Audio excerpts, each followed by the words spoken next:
ఇంద్రలోక భవనాన్ని ఈడ్చుకొచ్చి గదిలో మార్చి మళ్ళీ కట్టారో ఏమో మాయజాలము తెలుసు మంత్రగారడి తెలుసు రెంటి కన్న ఇది ఇంకోటేమో నీలాకాశం నేలాకొస్తే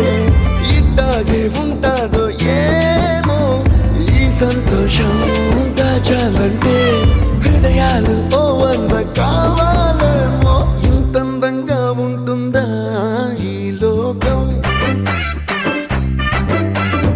ఇన్నాళ్ళు ఈ మనసుకి తెలియాలేదే పాపం